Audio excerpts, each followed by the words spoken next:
Welcome in, everybody, to Championship Weekend here on ZB's Horsepower Talk. As always, I'm ZB, Zack Brown, and joining with me, as always, is former 410 Sprint Car crew chief and mechanic, my dad, Jeff Brown. We've made it to the Championship Weekend for two of our 3 or 4 biggest series right now, and NHRA's next week. We'll do a little preview of that next week.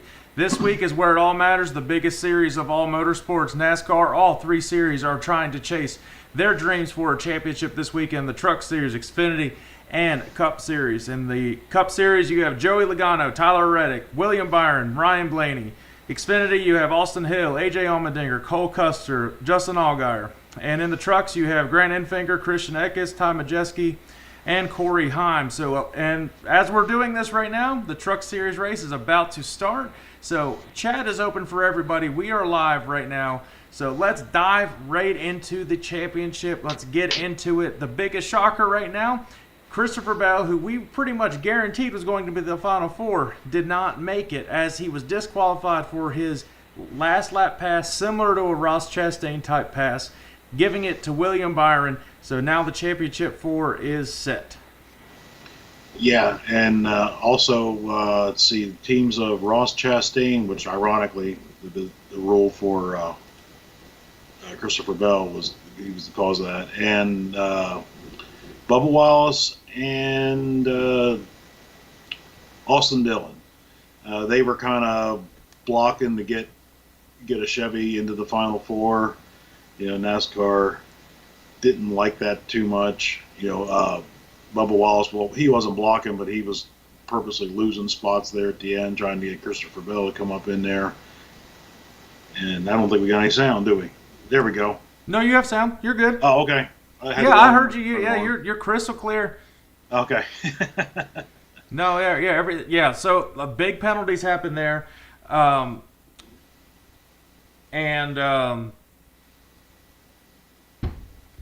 sorry, wife's calling me, so she knows I'm recording right now. But and Kyle Larson, who we thought was going to make the championship 4 as well, he had to really get to win the race at the end. I think he had a shot. I mean, he stayed out on old tires, and he was good till, I don't know, about 20 laps to go. And then that last 20 laps, Ryan Blaney was an absolute rocket ship coming up through there. It was. He was like, I don't know, 4 seconds behind and just ran everybody down and left them sit. It's been a lot of deja vu from last year because Ryan Blaney had to win. He had to get that win and lock himself in. He did it once again. And, I mean, what an awesome driver to get a win. I mean, of course, we're not Ford guys by any means, but Ryan Blaney is an awesome driver. How can you not like Ryan Blaney? He's got a great personality for sport. He's a great champion of the sport. It was incredible to see him come up through the field and claim that win. For a while, I thought Chase Elliott was going to get the win. His car looked great, but I don't know what they did to Ryan Blaney's car to adjust on it through the entire – it was a 400-lap race. Chase Elliott probably was going to get a win, but Ryan Blaney, last 100 miles, 100 laps, like you said, rocket ship. It came up right through the field. He deserved the win. He locks himself into Phoenix. Now we got an exciting Final Four there for the Cup Series. Maybe a slight surprising Final Four. I don't know. Weischer's heck didn't have these 4 in. I had Joey and Blaney. I'd had 2 of the Penske's in. No, I didn't have Joey in, but I'm not surprised with Joey. That's what it was. I don't know if I had Byron. I'm not shocked with Byron. I'm not shocked with Blaney. I'm not shocked with Joey. I think we're all shocked that Tyler Reddick made it to the Final Four. I think that's probably the biggest. Little shocked Larson didn't. Little shocked Denny Hamlin did not. Yeah. I mean, there's a couple big names that didn't make it. Denny Hamlin's time, it's really coming to getting close to the end. I mean, he's 44, and I think it was Jeff Burton brought up that not too many older drivers. Well, I don't think anybody over the age of 44 has won a championship, or only 1 or 2I something like that. There's only been like a handful. You just slow down a little bit when you get older. And they were like, well, we don't really know why. It just happens. And I mean, we'll see if he can break the trend. I just don't think he's going to ever win a championship. I think the door's pretty much closed on a championship. I think he'll still win races. I don't think he's going to be in the racing in the sport too much longer full time. That's just my thoughts on that. But now let's move to the Truck Series since that's actually happening tonight. We can do a quick preview on that. We'll dive into each race individually as well. And I do have a question before we dive into the Cup Series portion of it. So, the Truck Series has Grant Enfinger, Christian Eckes, Tom Majeski, and Corey Heim. Corey Heim's probably been the favorite all year. Between him and Christian Eckes, been the fastest trucks all year long. Grant Enfinger's coming out of nowhere these last couple weeks and just dominating these races and getting wins when he needed to. Now he's got all the momentum heading in. Tom Majeski, I believe he has the pole for tonight, if I'm not mistaken. I saw it pulled up. But I think they're all within the top 10. And I think this is going to be where you on each race, you're going to have to win the championship. I don't think you're going to see somebody like last year with Ross Chastain in the Cup Series pull off an upset. I think one of the Final Four in each of the series is going to get a win. I'd be shocked if that didn't happen. So let's talk about Phoenix, give our truck pick, and then talk a little bit more individually about these races. So Phoenix has changed over the last couple years. So remind people that might not know, how has Phoenix changed from where it was its original configuration up to what it is now? Basically, they took the front stretch, made it the back stretch, and just flopped everything around. So Phoenix is a neat track. It's flat. It's got a dog leg going through it. The cars will be 5, 6 wide going through that dog leg. It's rough. It's dirty down there. They come back up on the track.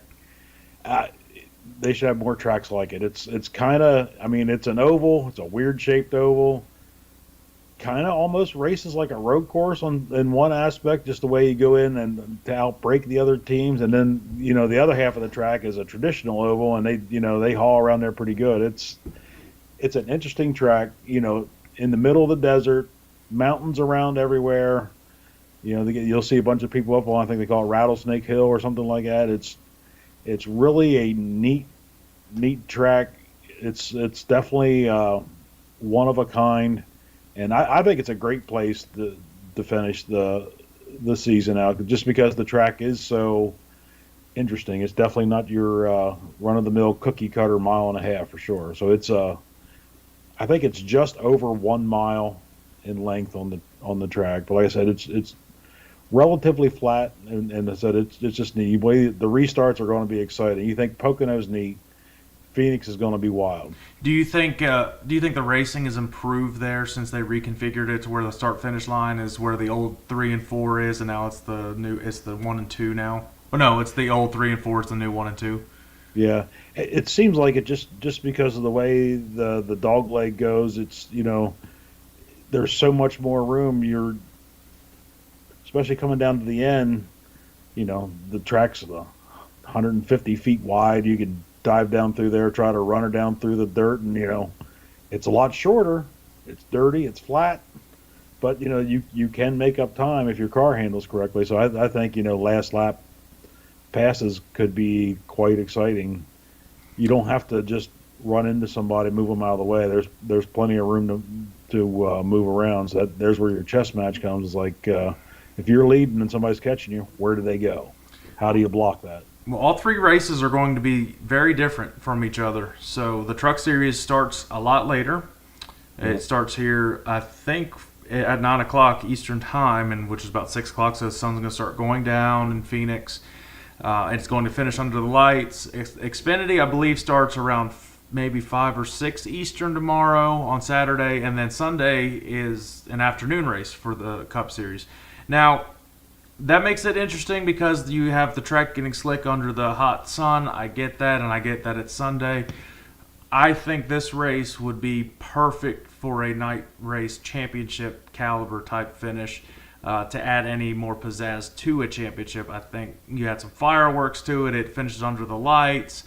I'm not saying it has to be run until like midnight or something, but start later in the evening, transition to the night. Then you have a little bit of everything, throwing curveballs to all the teams, especially running for the championship. That could be a better way to approach it. And I'm with you. I like Phoenix. I think first of all, it's a great city. There's a reason NASCAR keeps going back here, because they say it's one of the best cities to host major events like this. It's a great track to host this. They sell out every year. I still would like them to periodically change where the championship is run.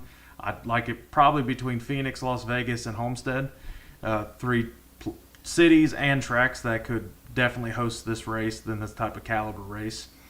But yeah, so what can you expect different from the Truck Series besides wrecking? Let's not get into that. But between that and the Xfinity and the Cup, being that this is pretty much going to be under the lights the whole time.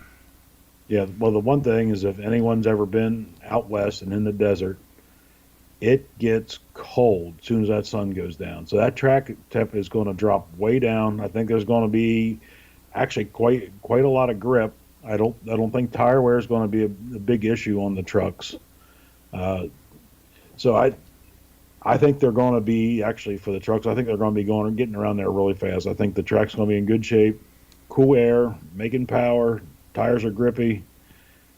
I think there's so now we talked about the getting 4, 5, 6 wide. Trucks getting 4, 5, 6 wide.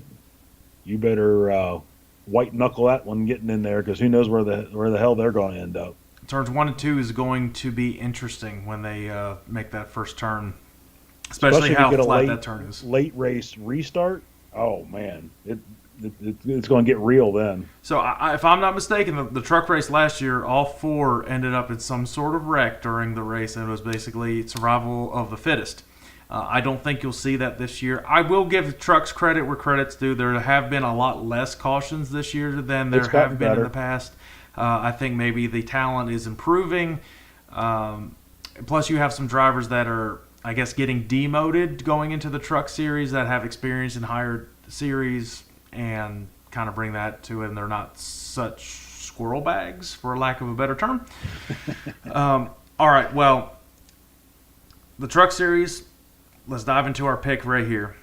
Who is your pick to win the race and or the championship? Like I said, all of my picks are championship 4 because I think you have to win the race to win the championship.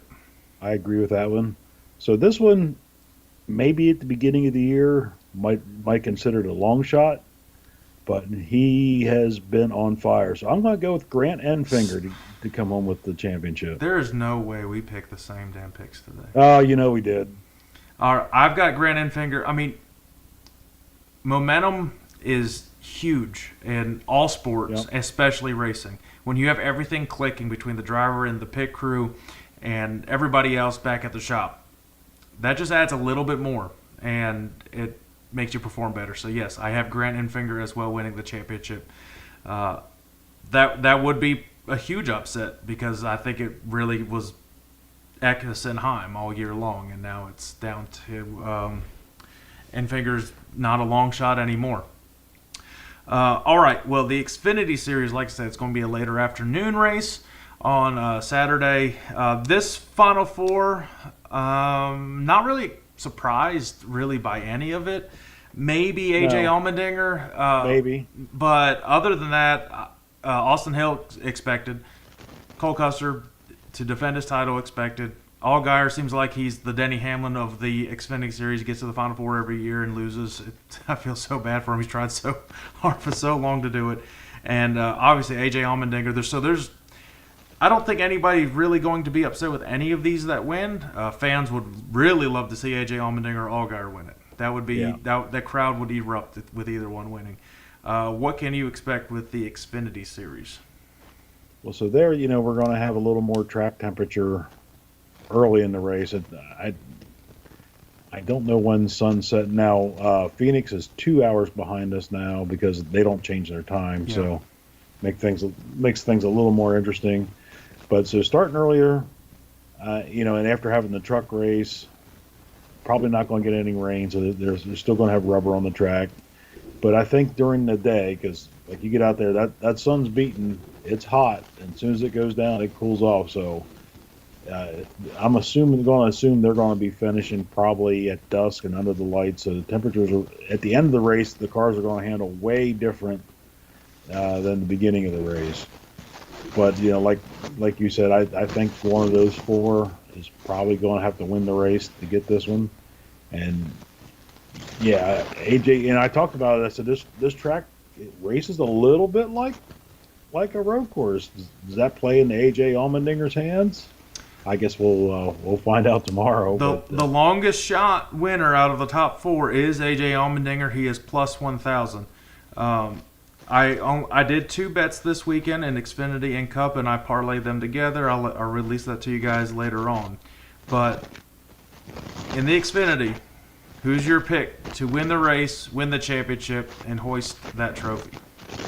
He finally gets it this year. Justin Allgaier. You really want to jinx him, don't you? But I did not Sorry, pick guys. Justin Allgaier. I'm going with the long shot to win the race, win the championship. I think this would be amazing to see. I've got AJ That would be Allmendinger awesome. to win the championship in the Xfinity Series. I don't think he'd be excited and happy or nothing. No, not at all.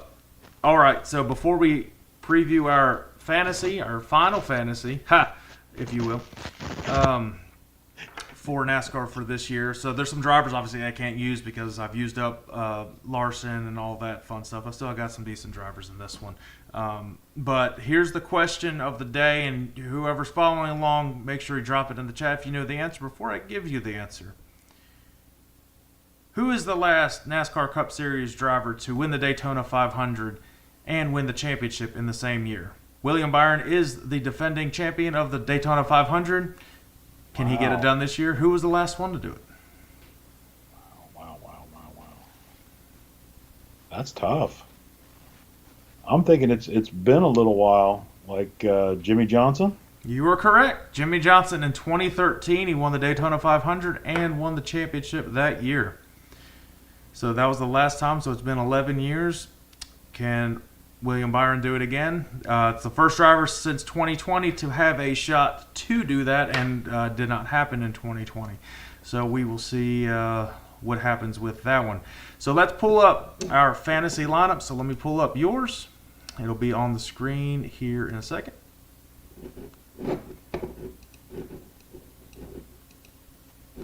All right, so go ahead with your fantasy lineup. I've got it pulled up on the screen for everybody to see.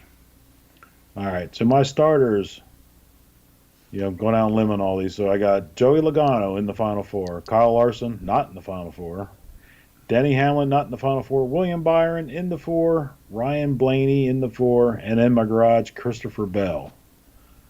So I got one left of all these guys. I'm just going to let them roll, see Might what as happens. well. So in my feature matchup, and this one's tough, Blaney and Logano. I have Joey Logano over Ryan Blaney. I have William Byron over Tyler Reddick. I see Tyler Reddick struggling on this race for some reason. That's just my mind. So it means he'll probably go out and win. So you're welcome, Tyler. So I have Larson over Hamlin, and I do have Chase Elliott over Ross Chastain. Even though Ross Chastain did win this race last year, which was, Surprising. I think he's actually a slight. Oh, they're about the same odds there on that one. Give or take, yeah. All right, well, it's fairly similar in ours. So my lineup is, I have a lot of Final Four. I couldn't use all the Final Four because I ran out. Tyler Reddick. I have Ross Chastain. I actually have not used Chastain at all in the playoffs, but this defending winner of it, it's got to be a solid choice. Ryan Blaney, defending series champion. He came second place last year. We'll see what he can do this year. Christopher Bell, he got cut short this year and got cut short last year in the Final Four race because some brake issues, but I think the car can be pretty fast. Joey Logano, it's Joey in a championship four. It's hard to go against him to put in the lineup. And I've got Alex Bowman, hometown kid, in my garage.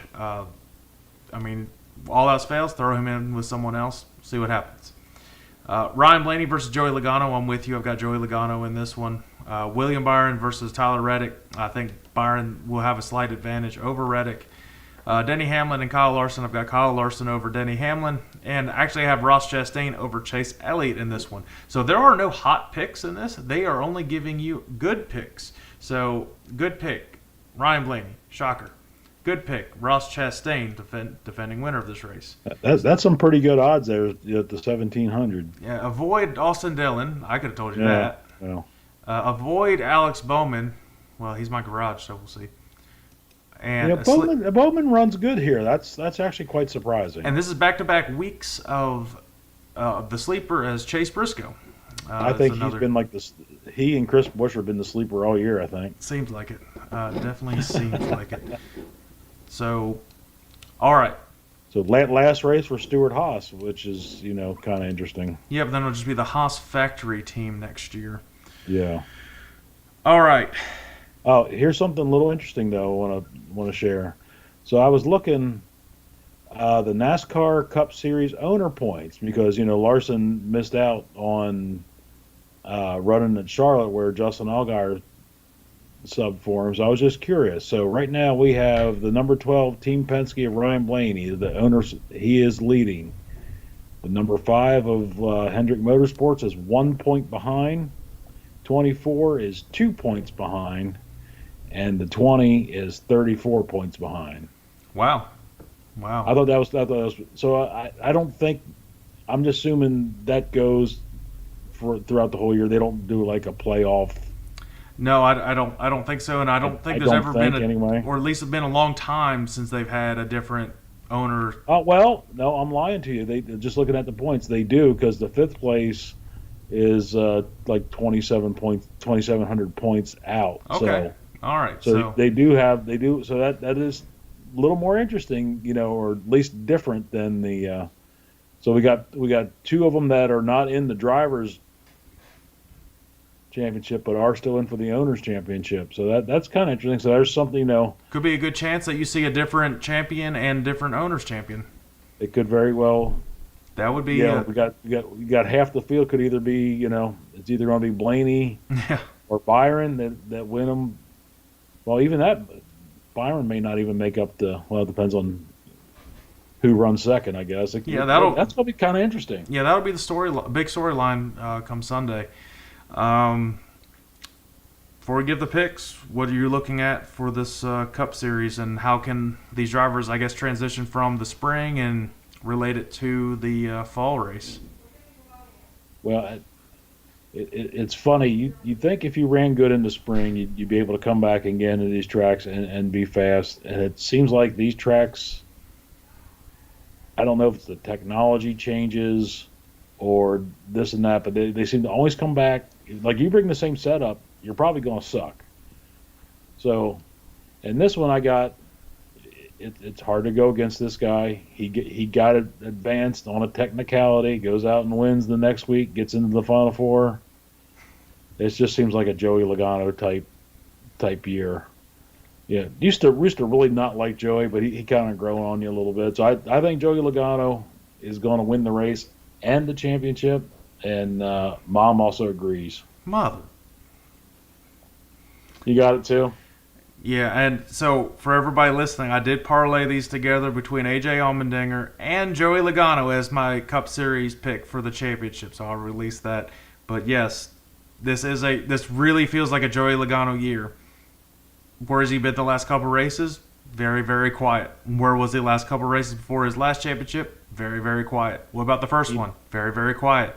It is a very much Joey Logano year, almost like they've been prepping, getting ready for Phoenix, just kind of getting through those races, which we said, if you advance right away, you probably almost have 2 weeks off, and then you start experimenting with stuff back home. So, yes, I have Joey Logano as the 2024 Cup Series champion, and he will have championship number 3. Yep, 3-time champ. All right. Well, first out of the 4, if I had to pick one, I would hope to win. I would probably, even though he's a Ford, I'd probably root for Ryan Blaney. Just I like Blaney; seems like a good guy. I'm not really gonna hate any of them they win, really. But you could see a back-to-back champion with Blaney. It was hard for me to pick, but it's also hard for me to go against Joey because of what he's done in the past, and it just, again, it feels like his type of year to get it done. And so we'll see what happens. It's going to be a very interesting race on Sunday. There's one more race we have to preview, and it's actually ongoing this entire week. We're really just previewing the last one. It's pretty much a lock unless something crazy happens. The World of Outlaws has the World Finals at the dirt track at Charlotte Motor Speedway. They've raced all week. Wednesday was their qualifying night. Thursday was a feature. Friday's a feature and Saturday kind of merges together, has one major event. So Carson Macedo and David Gravel are the only two mathematically in it. David Gravel gets a win last night, and it basically stays about the same point lead as he had over Macedo before, maybe little bit more. The biggest thing is Gravel has to crash this weekend, and Macedo has to win. That is really the only chance Carson Macedo has. But it's look at it more like this. You look at it, who can use this race to build upon it as momentum going into next year. You only have about 2 months off until you start getting ready for the next year. I'm really looking at winners. We don't even need to give a championship pick because it's David Gravel. I would be beyond shocked if something happened and that Macedo ended up winning. It hasn't happened yet. That Gravel's had bad luck. Even when Gravel has problems, they get that thing back out and he don't have problems. Yeah. It's amazing that team. And Macedo can have the best night possible. Gravel he won't finish worse than 19th. No, Gravel has to stay within 19 spots if Macedo wins. And he would have to crash out right at the beginning. Hats off to David Gravel and that team. They have shown time and time again championship caliber team, a championship caliber team. I mean, they've wrecked sort of, and basically rebuilt a car in 5 minutes. They do everything right, and that's for sure. And they got the most wins all through the whole year. Tack on another win from last night. 69Ks down here right now. Logan Wagner's running. Had a pretty solid race last night. We'll see what he can build on. I think he was tomorrow. 11th last night. Anthony Macri down. He ran 10th. He was top 10. He was just ahead of Logan. So some Pennsylvania guys showing out here. They usually do every year. It's a fairly easy drive for them to come down the interstate from PA. Not too big of a deal for them, considering some of them go all across the country with high limit and everything.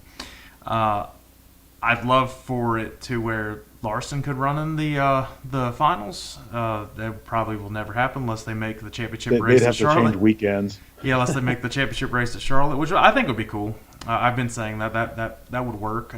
The weather's beautiful this week. It's in the 70s. You know what? Might as well have the dirt track Charlotte going there. You might Z-Max. as well have Z-Max going, and what the hell? Listen.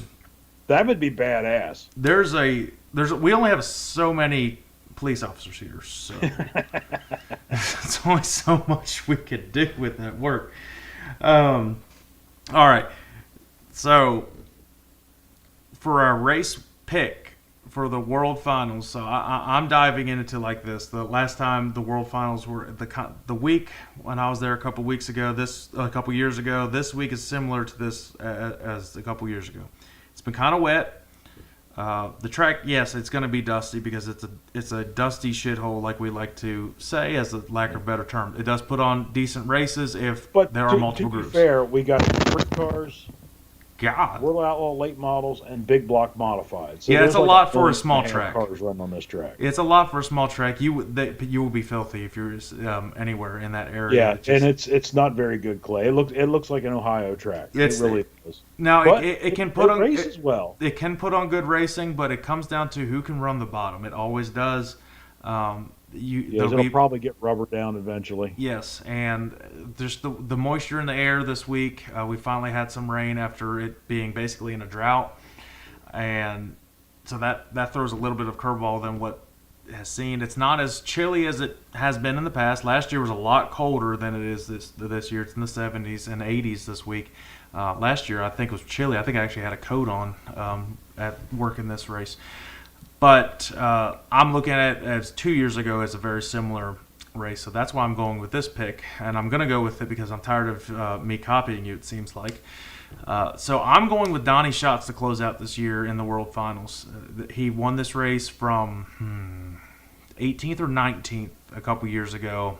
There was just enough moisture in the air and moisture in the track. He was able to hook the bottom, and he was the only one that was able to do it. And I think you could see very similar things for this one. Build on, again, not the year he wanted. He had a better year. Wants to finish strong and see if he can get another championship next year. So we do have different picks. So hardly anybody's beaten this guy all year. He basically almost got nothing to lose now. I'm going to go with David Gravel. He's got the hot hand. You know, I think it's his race to lose. But shout out to Justin Peck, who jumped into the Rudine Racing 26, replacing Zeb Wise, had a third place run last night. You know, that he ran real well in there. You know, we talked all year how Zeb Wise was struggling. I forgot last year, I think it was last year, he was in a bad crash and kind of got hurt, so maybe he's never quite recovered from that just yet. Yeah, maybe that's why they replaced him. Because I mean, he was, he's a All-Star Circuit champion, the whole deal. So it's not like he forgot how to race. So I'm not sure what's going on, but sometimes change is good for everybody. I'm sure he'll land with another team, and we'll see how he goes from there. But hats off to Justin Peck for jumping right in that car and going out and running well against the Outlaws. Yeah, if Justin Peck makes that a permanent spot for next year, it could be a very positive thing. And then I'm sure Zeb Wise will get a ride somewhere. I mean, he's a heck of a racer. Yeah. And you rarely ever see a sprint car driver, no matter what the level is, in the same car for many years in a row. It just doesn't happen anymore. David Gravel was in a completely different car a few years ago. He's in this car probably for the foreseeable future now, based on his success. But maybe Donnie Schatz and Sheldon now for a few years. But Donnie Schatz definitely the same team for ever. Sure seems like it. Yeah. He's been on the team for a long time. I guess you can comment. Here's the interesting thing with Schatz. Okay, so we all know he runs a Ford. Being a Tony's getting away, out of NASCAR and getting away from Ford, does that car stay a Ford next year? Does it go to Chevy? I think Tony. Mopar. I don't know if anybody's still building any Mopar sprint car engines, which is weird. I don't know what happened to him. I think Tony has free reign to really do what he wants at this point. I don't think he has a technical alliance with any manufacturer. Do they try to go Toyotas based on the success that you saw those Toyotas have late in the year? That wouldn't be a bad choice. I just don't know what happened to the Dodge sprint car engines. Like I said, they ran pretty good. We built a few of them, and they always made good power. Yeah, because Casey had them on his team for a while, and a lot of Dodge engines seem to die out over the years. Well, I mean, you saw it in NASCAR too; it's been dying out. So NHRA is really all they have. Yeah, and even them, the engines are, they're all Hemi, so no matter what the sticker says, Chevy, Toyota, or whatever. Yeah. But, they're still a Hemi engine. Well, that does it for our preview for this championship weekend. I think it'll be a good finish to cap off the season. We'll have 2 more episodes coming out for this season because we're going to try one with some guests once everything wraps up with NHRA next week. So we'll see if we can grab some guests on. Once people get to have a little bit of vacation and get them to come on and talk about the season. So we'll see what we can do there. But definitely we're going to preview the NHRA season finale next week at Pomona. Make sure you guys share this. Follow anywhere you get your podcast and follow on all social media platforms. I will be posting that little championship parlay that I had. That's the only thing I have in NASCAR this week because you would think my top 10 finishes would be flawless. No, fuck no, it's not. No, I jinx everybody. It looks good until lap about 485, and then they all crash. Yeah, well, Mom's whooping us all in fantasy, so. Well, I was just trying to win like $20 or something, but that's cool. She already clinched that. So it's fun for us to put fantasy on there, but it's. Basically, who finishes last, you or me? That's what it comes down to on that. Yeah. But make sure you guys keep following along, share it, and we'll see you guys next week when we preview NHRA. Enjoy championship weekend. Should be a good one. Yep. Good night. Thanks for watching.